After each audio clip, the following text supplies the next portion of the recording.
Hello गाइजहरू, यो भेग त अवश्य पनि हामी सबैले चिनेको हैन, चित परिचित नै ठाउँ हो यो। ठ्याक्कै यसको मुनिबाट हामी पहिला हिँड्थ्यौँ के हैन, नुन तेल बोकेर, ढाकर बोकेर साथीहरू। अनि यसैको ठ्याक्कै अपोजिट साइड छु के म साथीहरू, ठ्याक्कै अपोजिट साइड अहिले यो नयाँ ट्र्याक खुलेको हो।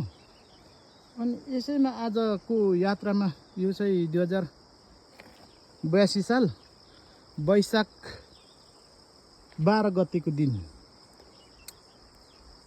आज त भुइँचालो गएको दिन पो परेछ के हो। म यो बाटो हुँदै यात्रा गरिरहेको थिएँ, मेरो घर जाँदैछु को।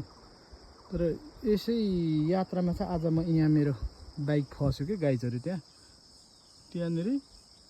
अनि त्यहाँदेखि मैले यो गाउँमा कति मैले आवाज दिएँ कि यहाँ गाउँलेहरूलाई है, यहीँ छ कि घर चाहिँ यहीँ छ है हेर्नुहोस् सायद साथीहरू है।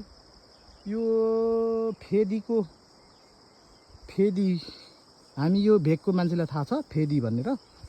फेदीको माथि लगभग आधी बिच बाटोमा यो सालघारीको यतातिर छु म।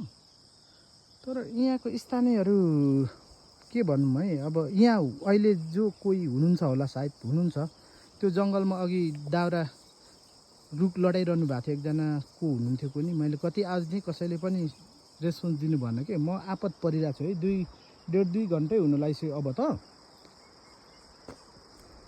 मेरो ठेलेर यसो निकाल्नलाई यसो सहयोग माग्नु खोजेको, तर यहाँको साथीभाइले त्यति चासो दिए जस्तो मलाई फिल भएन के।